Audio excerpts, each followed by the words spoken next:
নমস্কার বন্ধুরা। তো এখন দুপুর 11টা বেজে গেছে। তো আমাদের পূজা টুজা সারা হইলো আর কি, আর প্রসাদ টসাদ দিয়া হইলো পাড়ার দিদিকে, মানে পোলা পান্ডু সবাই দিয়া হইলো, একে একে আহে দিয়ন লাগে। তো কাকারেও দিছি প্রসাদ, খাইছে একটু, আমরাও খাওয়া দাওয়া করে নিছি প্রসাদ। তো আর সকালে তো রান্না বান্না করা নেই, যেহেতু সবাই প্রসাদ খাইছি, পূজা করছি।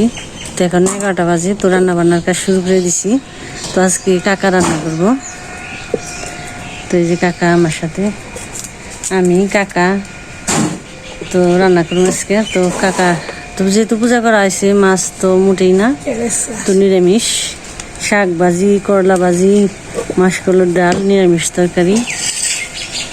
তো কাকাই রান্না করবো, সাথে আমি থাকুন, মা আছি, পূজা আছি। তো আমাদের পাশে থাকেন, দেখতে থাকেন। তো অনেক রোদ, গরম, এত তাপ, তাপে থাকা যায় না। তো কি কুমার রোদ্রে তাপে। তো এই যে কাকা, না কাকা,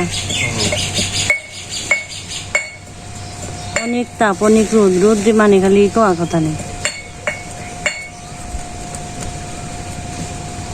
তো যে ডালটা বসে দিছি,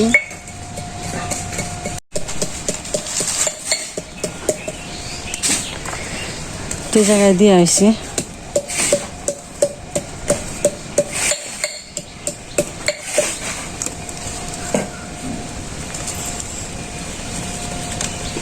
তো চুলায় তো মাছের চুলে আর রোদ যায় তো পুরে, তাই নিরামিষ, নিরামিষ তো আলাদাই। আর এদিকে যে এত রোদের মধ্যে যে কাপড় বানিয়েছে ভাইরা, আর ওই যে ঢালাই করা এগুলো আজকে ঢালাই দিয়ে ফেলাইছে।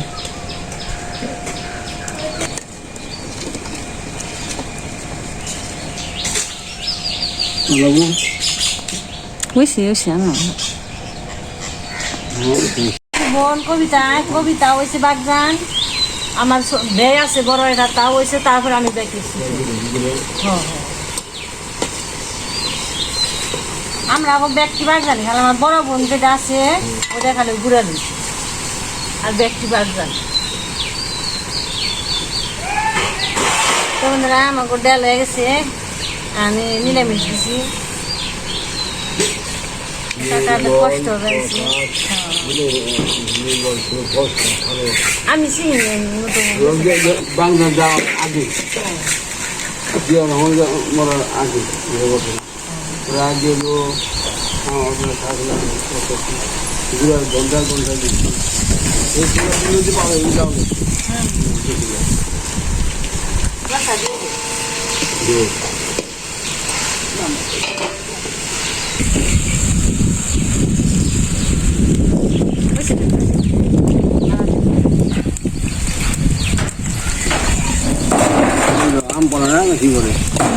বাতাসে যা আপনার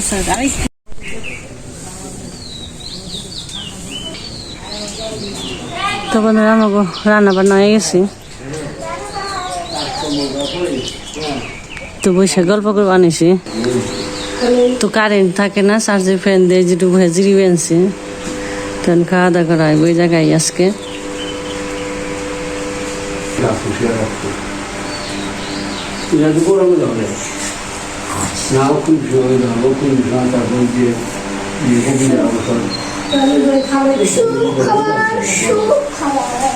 কয় পাতাই খাবো,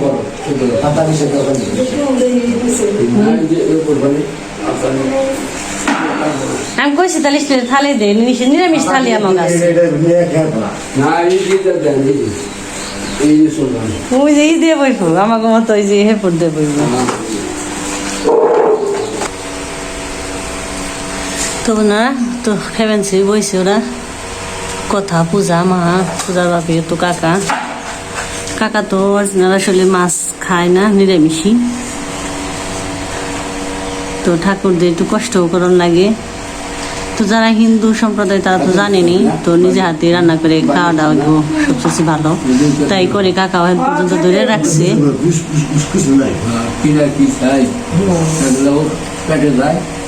করলা ভাজি, ডাল, নিরামিষ, আর কি নিরামিষ যা যা রান্না হয়েছে মোটামুটি। আবার দুধ আছে শেষে।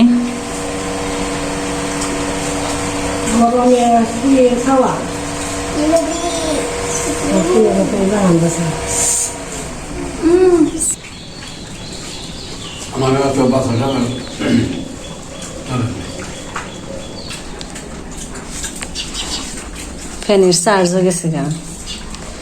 তাল পাতার বাতাস খাও, কি করবা?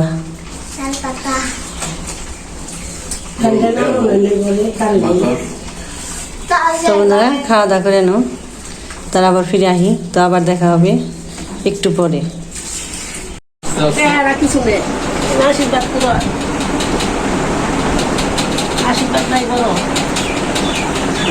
আস্তে আস্তে করো, ওরে একবার বলে গেলাম বৌমার কাছে বেশি পটের দোকান নেই, লক্ষ্মীটা পট, হ্যাঁ বসে দিল। ওই গোপাল রাধা কৃষ্ণ এতগুলো পাবো না, আশীর্বাদ করে ভালো গোপালের কষ্ট আছে, একটা গুলো ভালো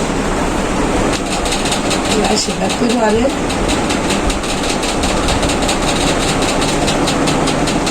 বৌমা দেখে সেইগুলো রাগারাগি করো না।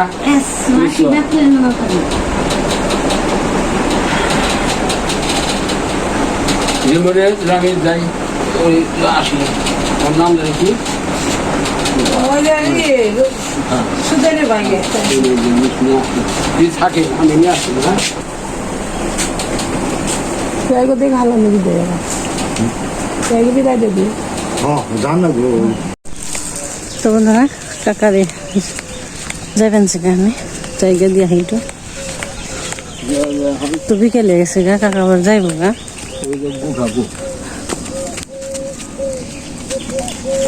রোদটা পড়লো, কারণ অনেক তো রোদ আছে।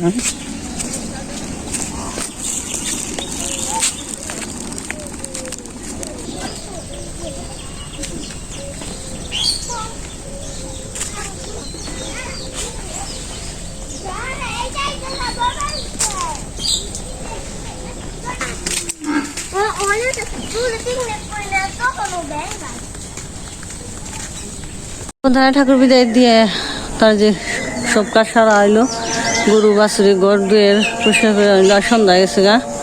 তো আমার এক বড় মা আইসে আবার, তো এই বাড়িরই আসাল বড় মা আবার আইসে। তো বড় মারে আবার মা দেখতে গেছে।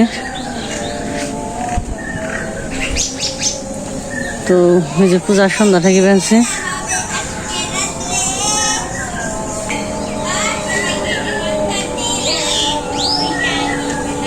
তো পূজার বাপু আবার এই যে কালকে আবার দুয়ারে তো মাটি ভালাইবো, তাই আবার এই যে জায়গাটা থেকে আনবো মাটি, ওই জায়গা পরিষ্কার করবার গেছে।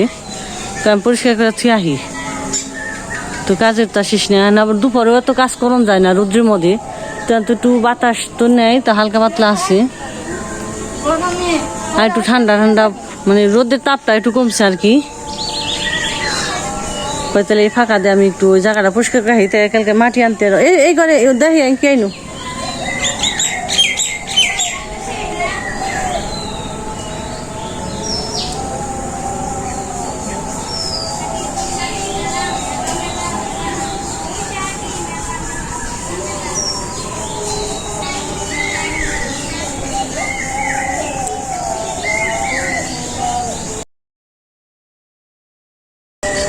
তো বন্ধুরা তো আজকে এ পর্যন্তই। আর পূজাটা সারা হয়েছে, তো ঠাকুরের একটু জল খাওয়ানো হইল।